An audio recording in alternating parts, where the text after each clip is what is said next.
guess we're ready to go now. It's already 10:30. I'm going to ring the bell right now. So you ring the bell once at the very beginning, Right. and then he does the gathering. Once, then I do the announcements, and then twice, and then he does them. Right. And then as soon as the prelude. So did somebody tell him to start again? He rings the bell once.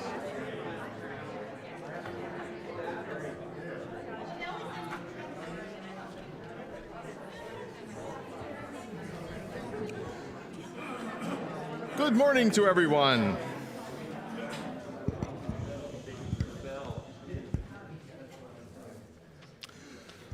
Good morning. My name is Stephen Fegge, and I'm the lay leader today.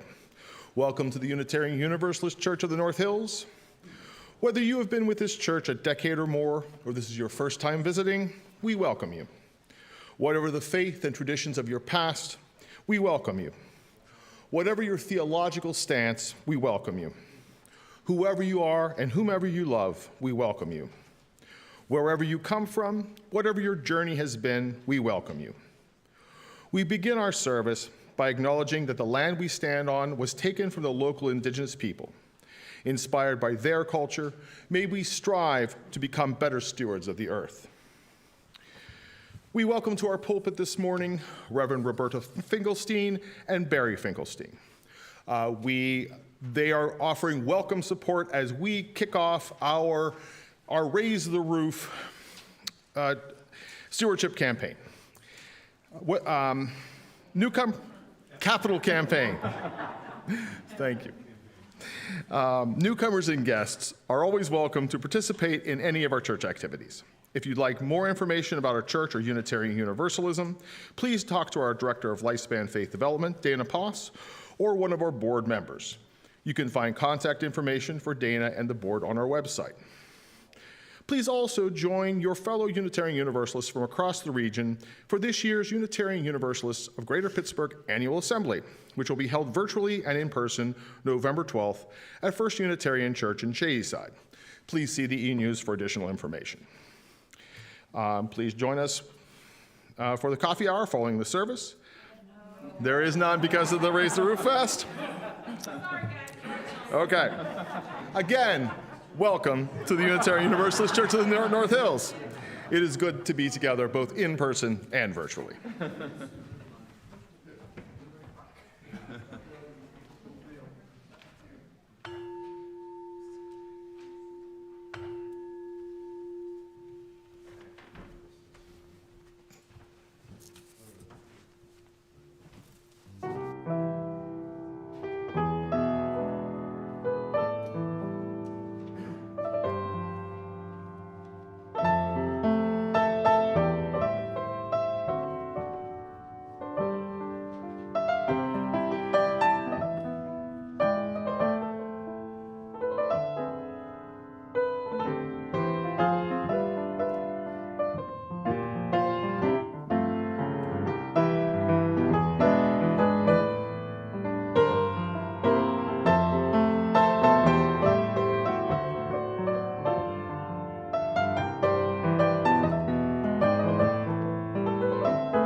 Our call to worship this morning is words by the Reverend Rudy Nemser, and it's called Long Haul People.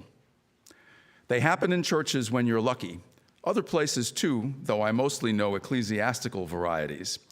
Long haul people upon whose shoulders and pocketbooks and casseroles and daylight nighttime hours a church is built, and more important, maintained after the brass is tarnished and the cushions need restitching.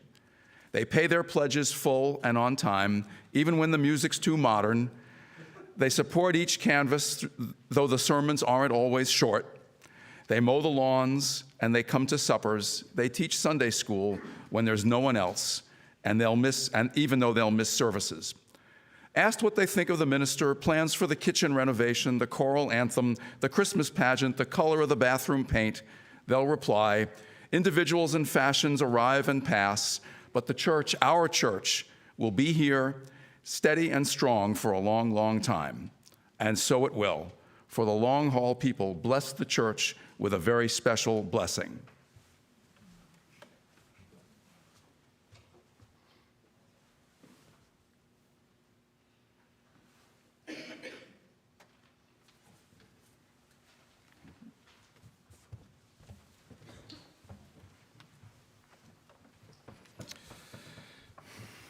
Please rise as you're willing and able and sing with us our opening hymn, which is number 1024 in the teal hymnal, When the Spirit Says Do.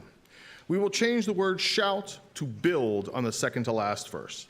The words will be on the screen.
join together in affirming our church's mission statement. The words will be on the screen. By building a loving religious community that nourishes the spirit, celebrates life, and cherishes the connectedness of all things, we will transform ourselves and our world.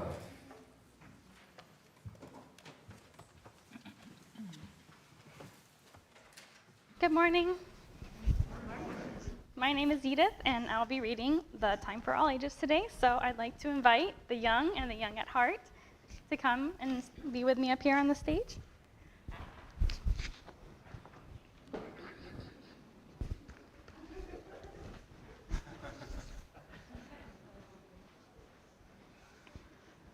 Thank you, friends.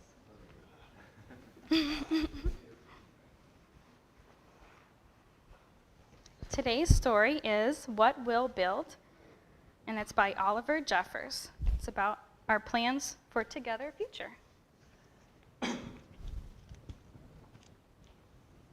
What shall we build, you and I?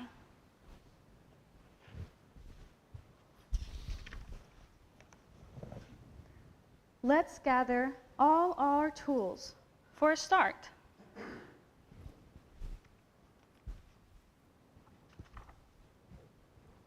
For putting together and taking apart.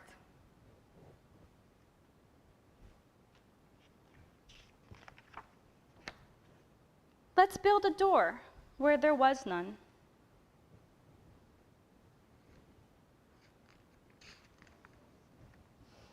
We'll build a house to be our home.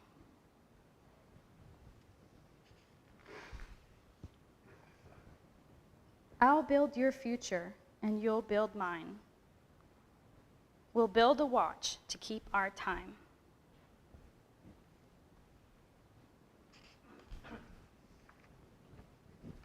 We'll build some love to set aside, and build a hole where we can hide. A fortress to keep our enemies out, and higher walls for when they shout.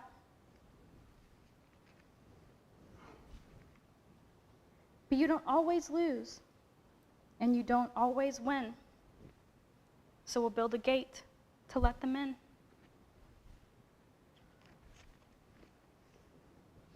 We'll build a table to drink our tea and say, I'm sorry, me too, me three. We'll build a tower to watch the sky and other worlds that pass us by. Oh, I did.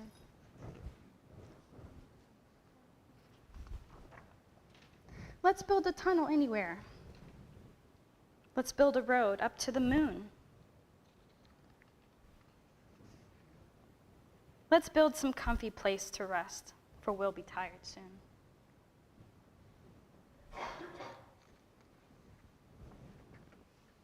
Let's build a boat that can't be broken, that will not sink or be cracked open.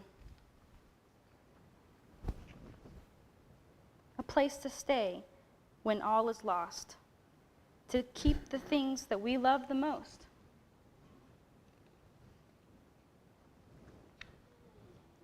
We'll put these favorite things beside the earlier love we set aside.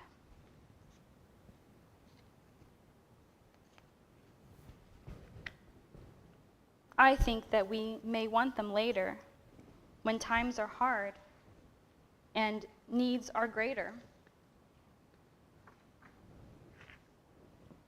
But first things first, let's build a fire.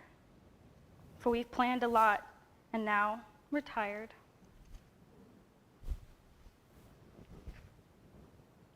It'll keep us warm like when we're born. Then we'll say goodnight as all's all right.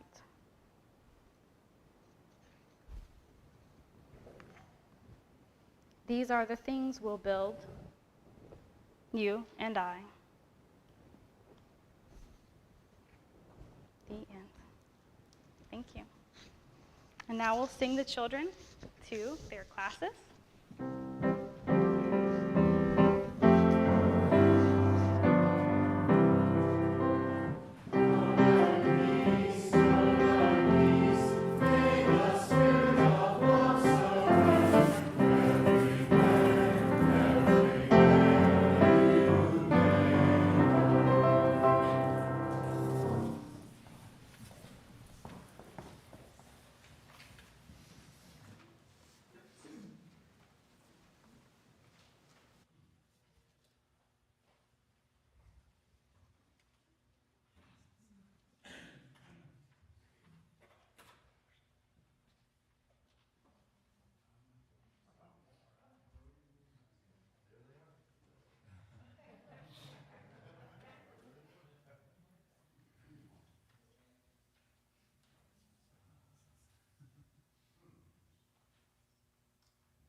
Hi, I'm Lori Sowers. And I'm David Sowers. We were introduced to UUCNH in 1986 when a friend invited us to a music-filled service by Shelley Jackson Denham. Though David had been raised in a UU family, I had never been part of any church. We were taken by the welcoming we felt and the freedom to explore what religion and spirituality meant to each of us. We were married in the church in 1987, and both of our daughters, Katie and Anna, were born while we were members there. From the earliest of ages, they came with us to services, RE classes, committee meetings, and social events. We didn't have family in the area, and our UUCNH community became our extended family. We treasure our memories of those times, celebrating life passages with our UUCNH friends, supporting the church and Bellwood with our time and our money, and even spending a year living in the little house, acting as on-site stewards of the wonderful church property. We moved to Oregon in 1997 to be closer to David's family, and though we kept in touch with many of our UUCNH friends, it wasn't close contact. After the wildfires in our community in September of 2020, we heard from several UUCNH friends who were checking on our well-being.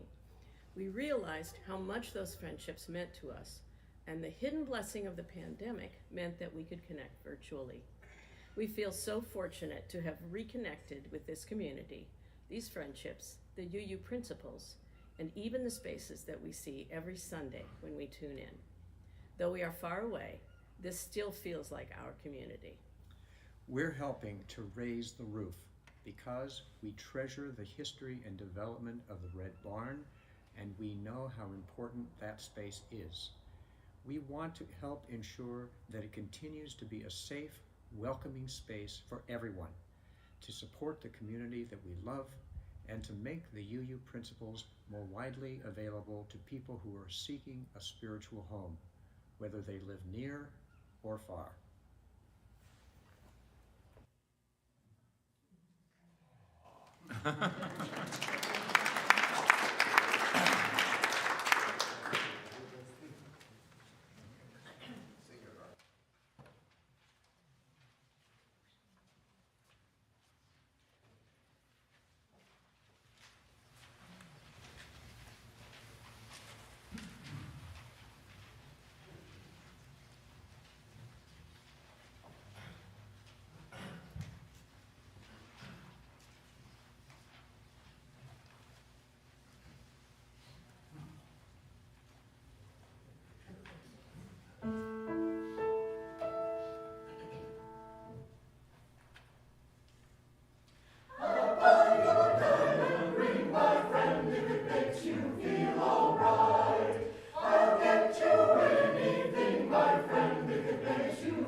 Good morning.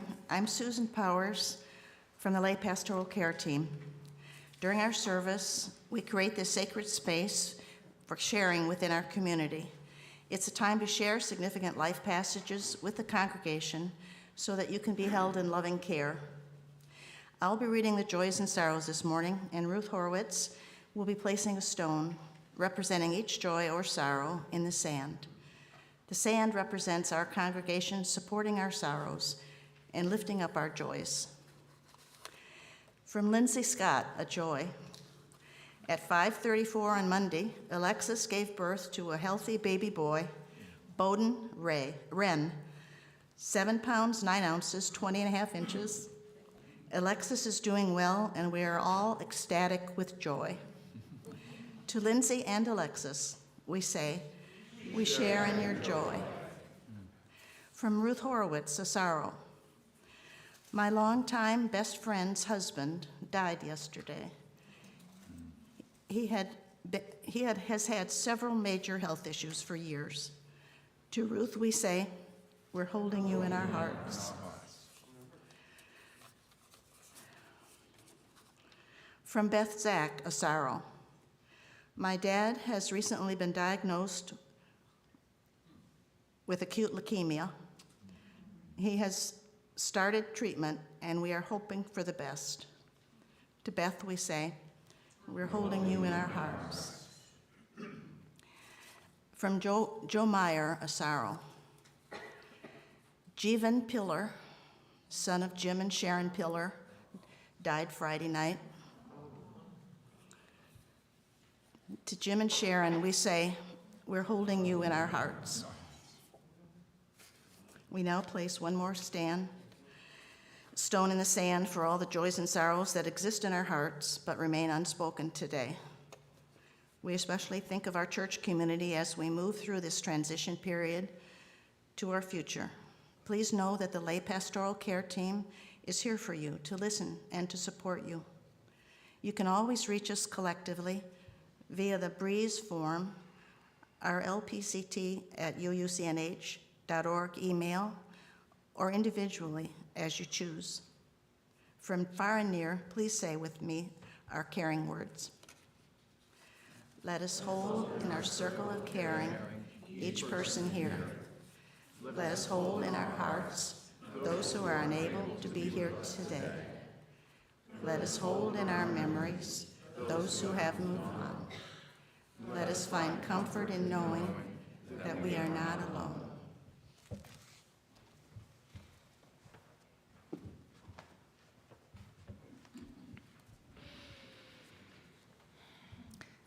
I'd like us to move into a time of shared silence, nurturing silence. So take a few deep cleansing breaths. Relax all the tense places in your body, jaws, necks, shoulders.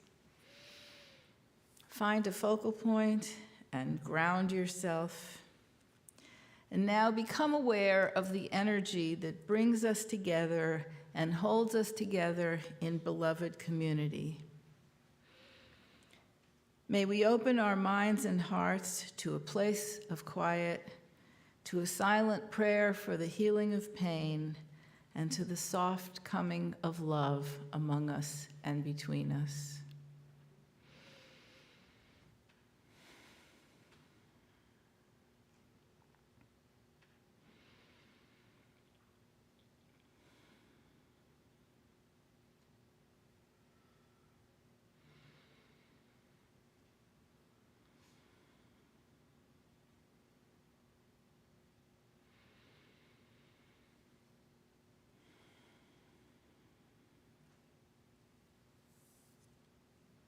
Blessed be.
We know that our financial contributions to this congregation come from sacrifice and hard work.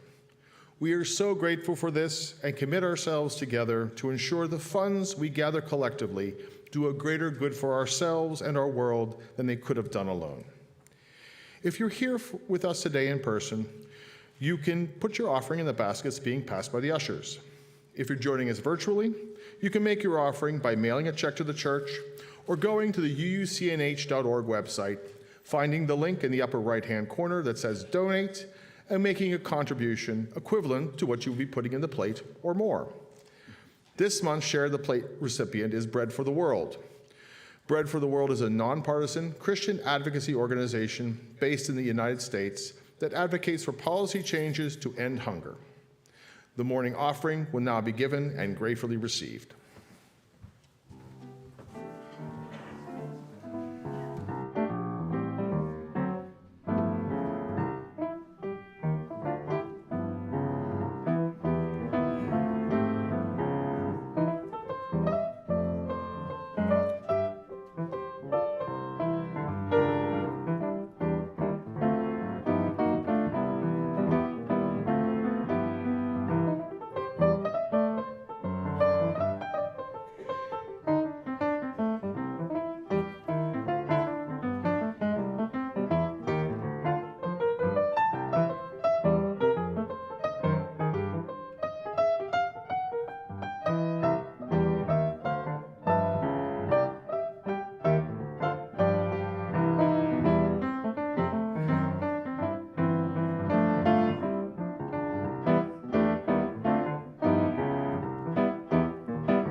Please join me in saying the dedication of the offering.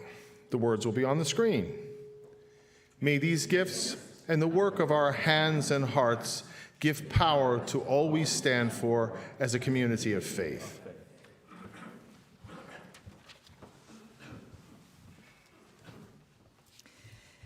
Well, good morning.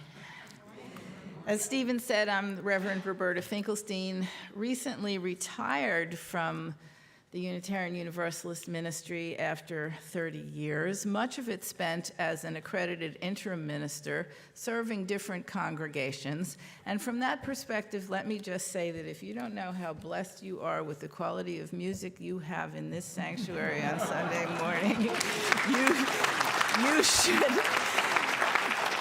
you should be very grateful. Thank you. Thank you. And the choir, oh my goodness, that was wonderful.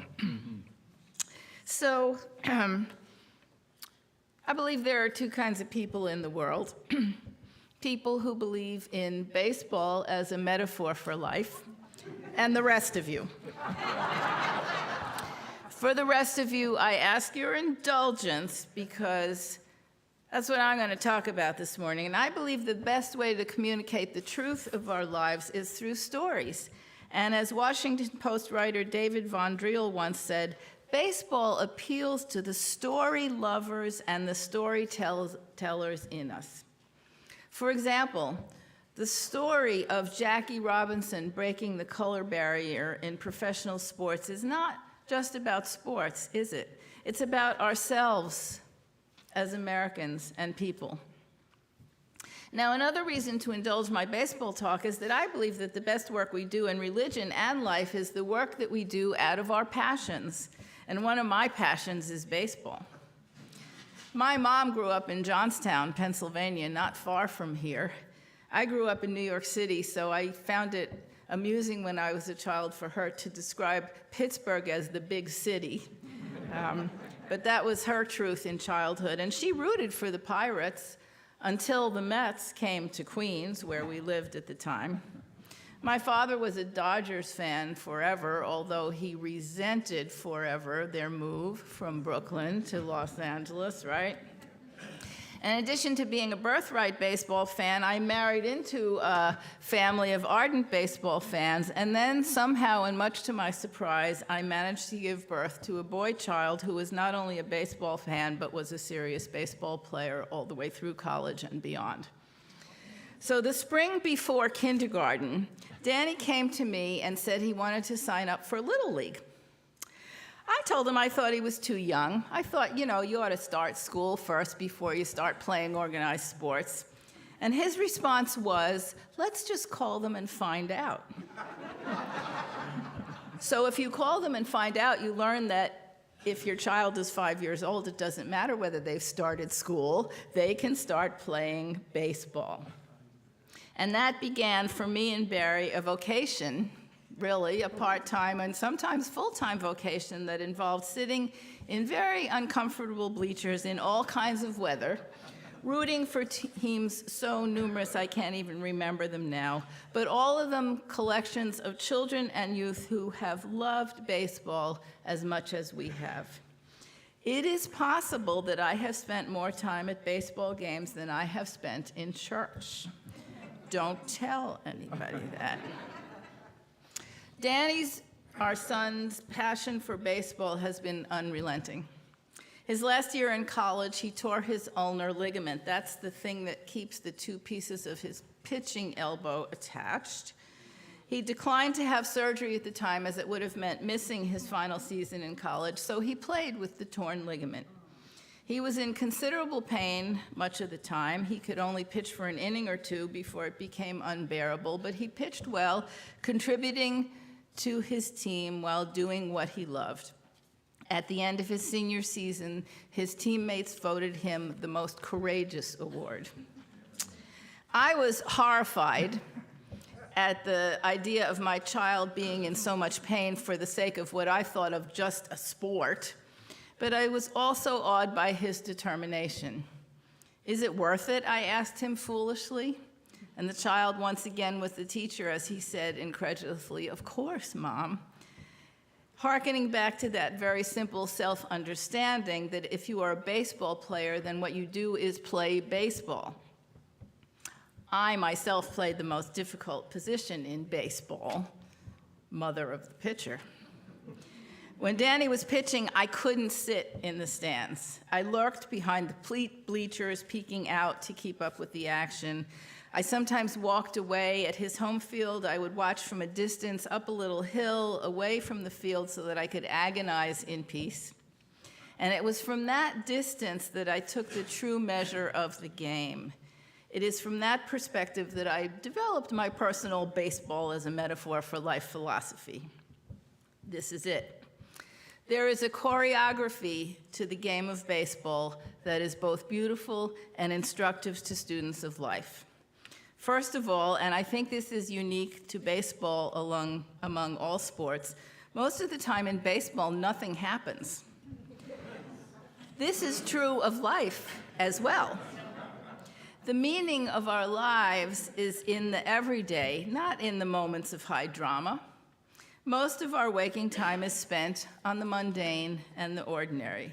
That is where we truly live out our values, demonstrate our character, and approach our ideals. Baseball teaches us to be patient with and even embrace the ordinary and the slow-paced. There are no sweaty clumps of players jostling and colliding. Everybody has their place, right? A position, a place to be.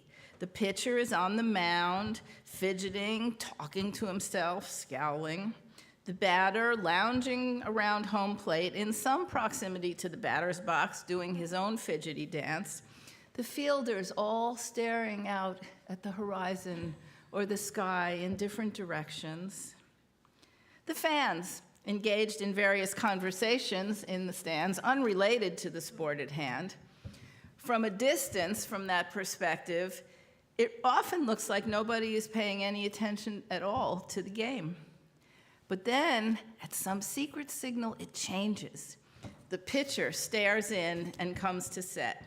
The batter stands in, the fielders lean forward in the ready position, the umpire behind the plate crouches down watchfully.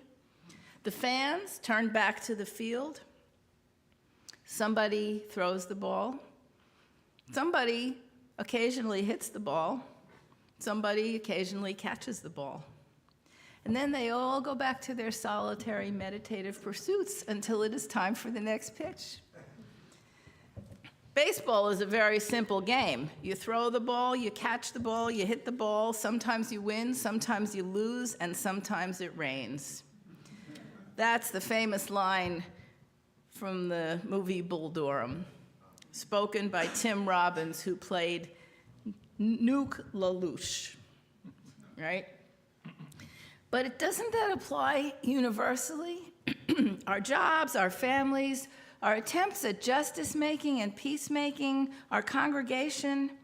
Just as in baseball, we all have roles to play. We all have jobs to do. Most of those jobs or roles are small, but vitally important to the overall community. When the time comes, we get into the ready position, and we do the best we can in the company of our family, friends, allies, and teammates. We may agonize or celebrate the outcomes, but only for a little while.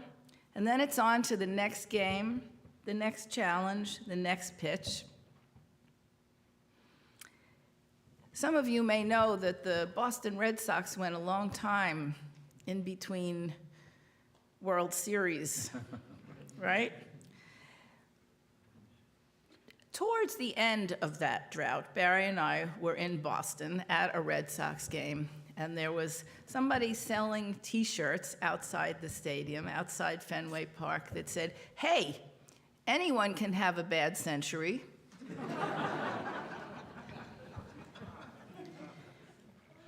That's the hopeful thing about baseball, right, and about life. We know that the reward is in the playing, not just in the outcome. As in baseball, sometimes you win, sometimes you lose, and sometimes it rains. And I'm told that sometimes here when it rains, the roof leaks. Is that true? The theologian Howard Thurman once said, "Don't ask what the world needs. Ask what makes you come alive and go do it, because what the world needs is people who have come alive." And now we get, of course, to what the sermon is really about. I wanted to talk to you about baseball because it is one of the ways that I understand and experience passion. Unitarian Universalism is another. Do you have a passion for this faith, for this congregation, for this home, for Unitarian Universalism in the North Hills? Is your roof leaking? Do you need air conditioning? A gazebo for outdoor programs? A beautified memorial garden? Most of you, I think, have seen the plan for this capital campaign. So what aspects of that plan make you come alive? Because the campaign needs people who have come alive so enthusiastically that you are willing to make sacrifices to raise the roof. I suggest that in making your decision about your contribution to this capital campaign, you be like my son. He pitched his heart out in spite of the cost. He did it because he felt a deep loyalty and commitment to his teammates, which they returned in kind.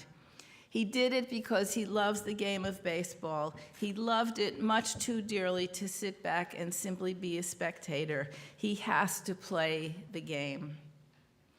For many of you, I hope Unitarian Universalism is something that you just have to do. Because of your deep loyalty and commitment to your fellow parishioners, because you love this faith and this congregation too deeply to sit back and simply be a spectator. It has been hard for a while here, I know. There have been conflicts, fiscal challenges, a pandemic. You know, we can blame a lot of things on COVID, and I suspect that it will be a long time before we understand what the true social, emotional, and spiritual cost of the pandemic has been. We need to continue to give each other the time and the space to do that. There are frustrations that go with maintaining a physical facility, whether there's a pandemic or not.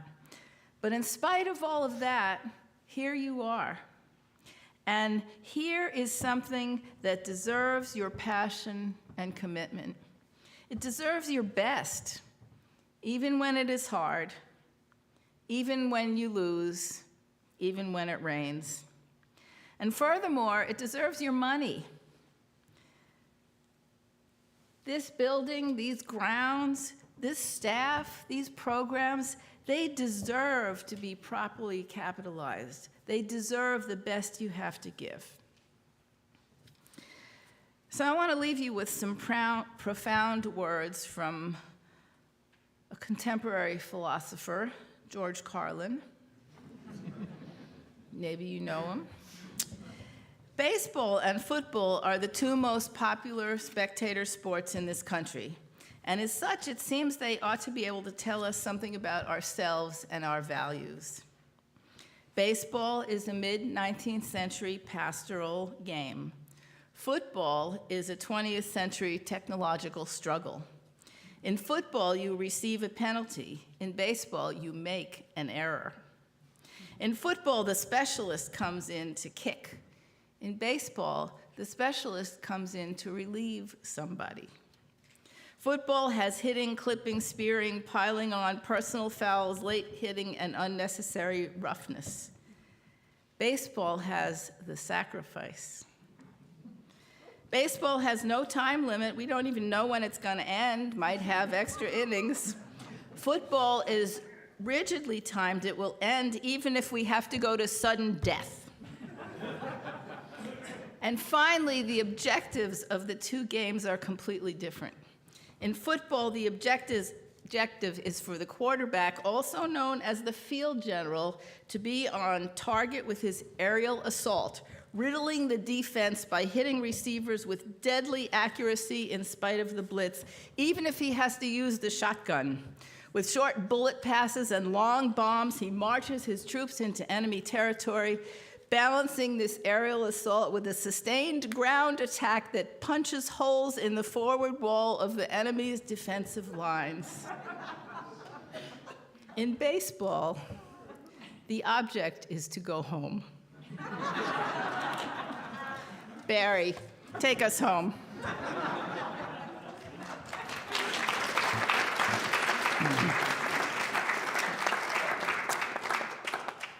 Well, that's a hard act to follow.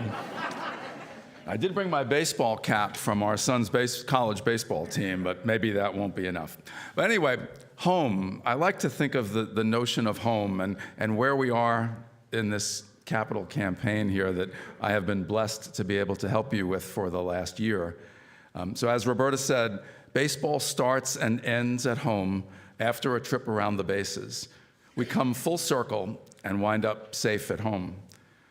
So it is a great pleasure and an honor to help take this campaign home with you.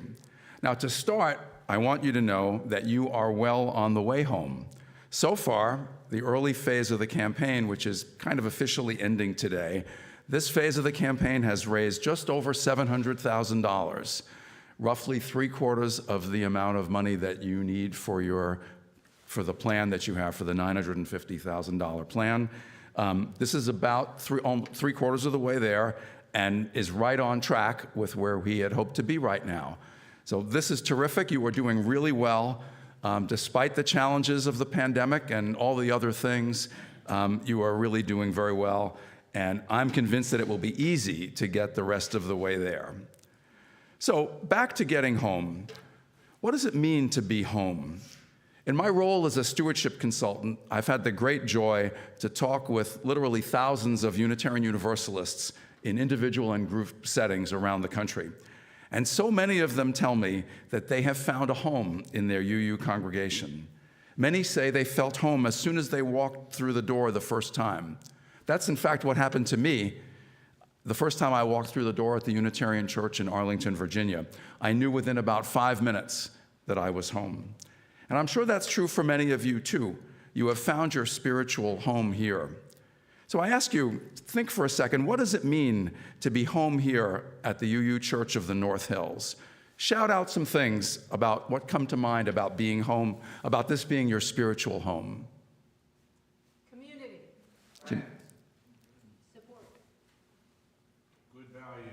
Good values.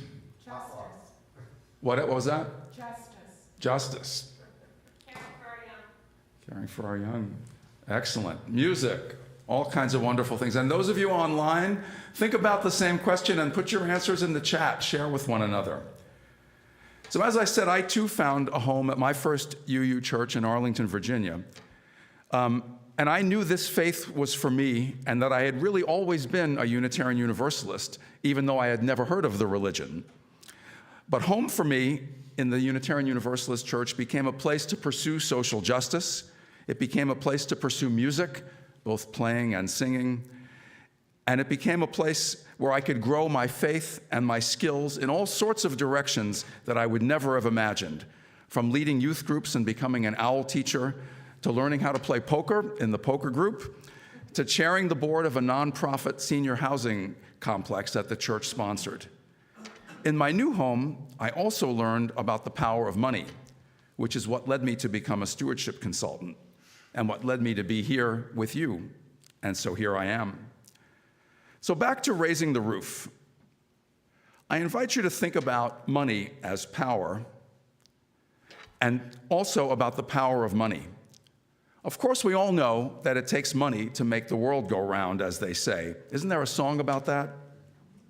And it will take money to make your dreams for the Raising the Roof campaign come true.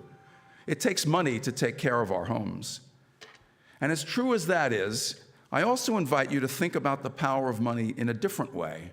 The power of money to change, to inspire, and to bring great joy to each of us as givers. In the late 1980s, the church in Arlington that I mentioned earlier embarked on a major capital campaign. And back then, Roberta and I were a young couple with a young child and very little money. But we decided we were really caught up in the excitement of the campaign. We had both been active leaders in the church. Roberta was thinking about seminary. And we decided it was really important to find a way to make a significant contribution. So we got this idea, and we talked with Roberta's family about taking an advance on an inheritance that she would get someday in the future. And the rest of the family agreed enthusiastically, especially when we all learned that we could give this money in memory of Roberta's mother, Jean Oslin, who had died unexpectedly not long before. Now, I can't tell you how proud we were to give this substantial gift. And just recently, we visited the classroom that was dedicated in her name over 30 years ago. And I have to say, the same warm glow is still there for me. That feeling when you do something really special for something or someone that you passionately believe in. Now, Unitarian Universalist capital campaigns are magical. They provide the resources to change the world in small and big ways, tangible and less obvious. And of course, they enable us to sustain and enhance the church homes we love. And they often provide seed money for special initiatives and programs. They feed our faith. And capital campaigns also build and strengthen our communities. A capital campaign, your Raise the RUUF campaign, is really about building community, at least as much as it is about building buildings, although it will also get the roof fixed. One way capital campaigns build community is by getting us to talk to each other about the church, about its future, how it can serve the world and how it can serve generations to come, how we will build on the dreams and triumphs of those who came before us, the visionaries who thought about repurposing this incredible facility to what you have today. And this is especially important, this community building, for you right now. So talk with each other, meet with your visiting steward, talk to any member of the capital campaign team, talk to one another over coffee, talk today with one another at the picnic.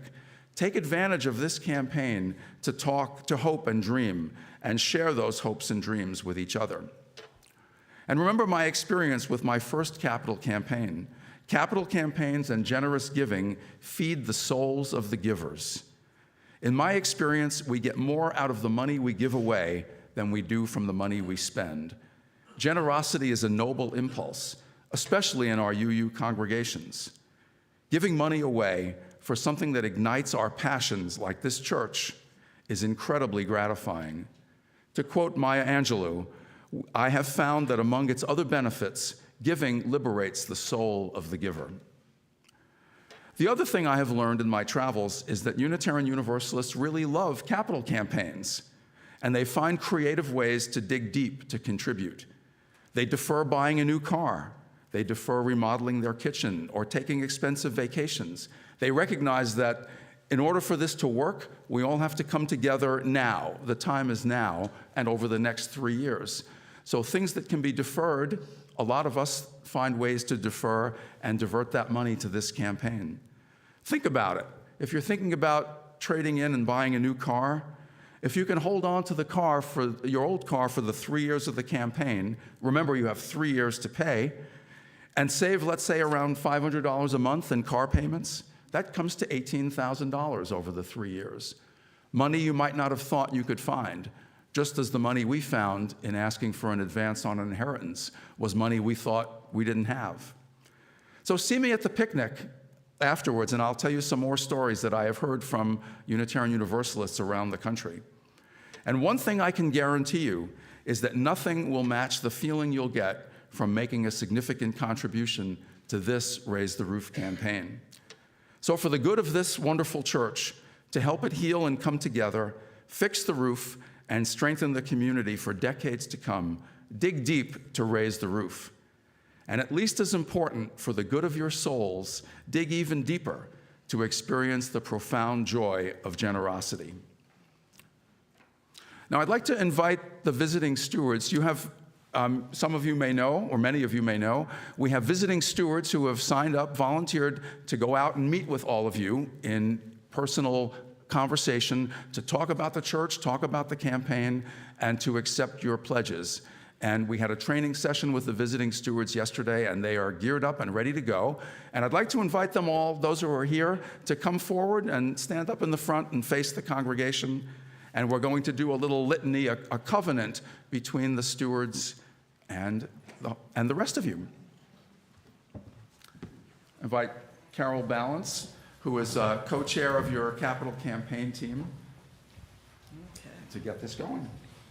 And are the words on the screen? Yes, the words are on the screen, but let's see, we have to figure out, some of these words are for the stewards. The stewards will read the pink words, the congregation will read the yellow words, and at the end, we'll all read the green words together. Oh, excellent. So I'm a little colorblind, all the words look the same to me. So thank you for that. But you created this. I didn't create the colors. Well, I would never right. do such a thing. It's beyond my abilities. This is us. Okay, so the visiting stewards are us, and so we're going to read this. We stand before you, committed to doing our best to make our congregational dreams come true by asking each of you for your help in supporting the mission of our congregation and our Raise the RUUF capital campaign. Congregation.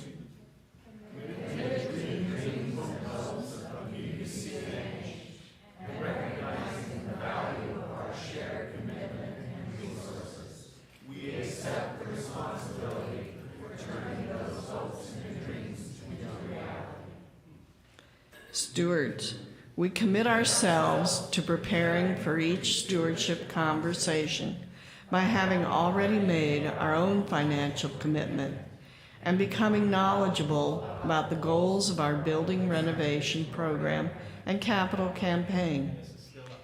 We further commit for each of you to set up a convenient time and place for our conversation, and we commit to being respectful of your time. Thank you. All of you? All of us. Conversation. We commit to prepare for the conversation by reflecting on our relationship with the church and the importance of the Raise the RUUF campaign. We commit to engage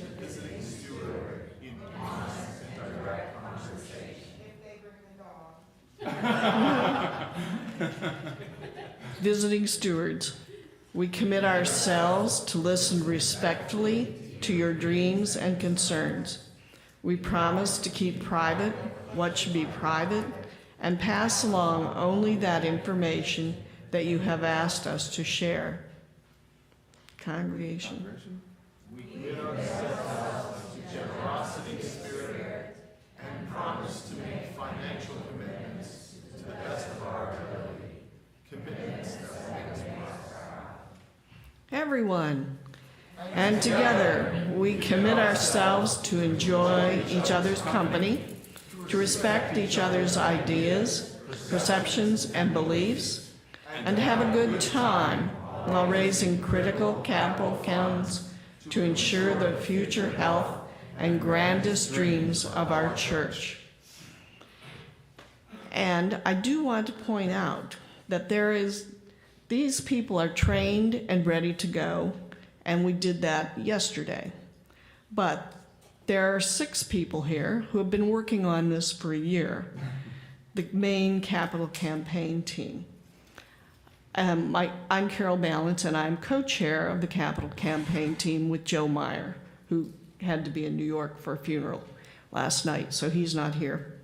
But we also have Mary Ellen Johnson, Kathy Finch, she's down there, Dennis Doubleday, Janet McCall, and Chris Hill, who have been working all year to be ready for this. So I do want to thank all of these people.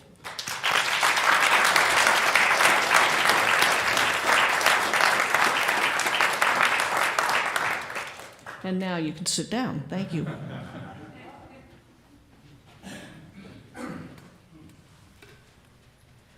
So, we have RUUF Fest after church today. And with our wonderful tech support, I think we're going to have the map up here. We got the map. It is actually very easy to get to the Maple Grove Pavilion at Blueberry Hill.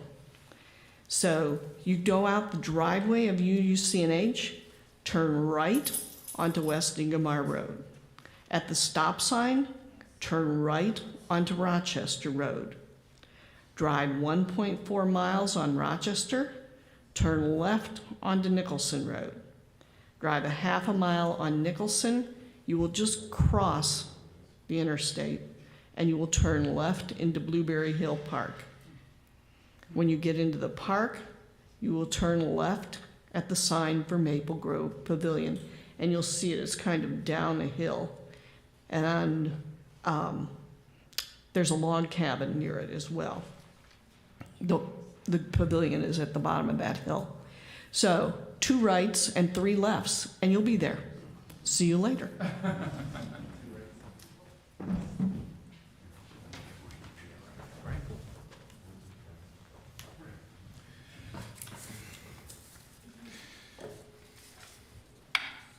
Please rise as you're willing and able to sing our closing hymn, Red Barn Home, set to very familiar music. The words will be on the screen.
Our closing words are adapted from a benediction written by Karen Lewis Foley.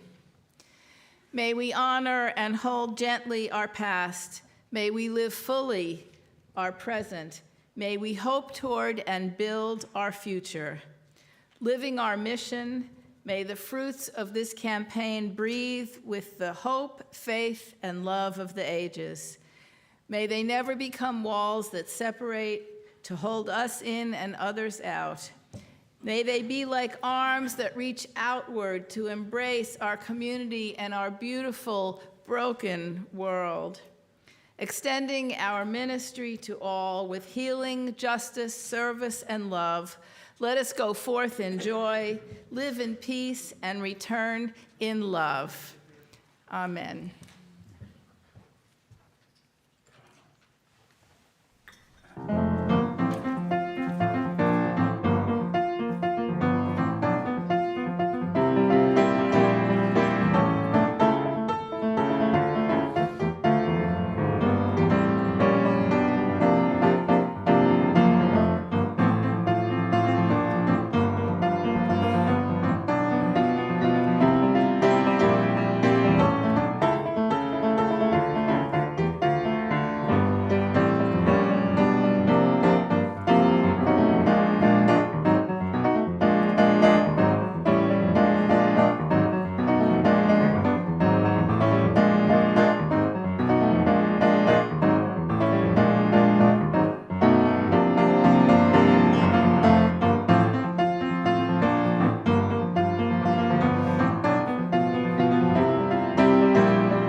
Yeah, oh yeah, I had it.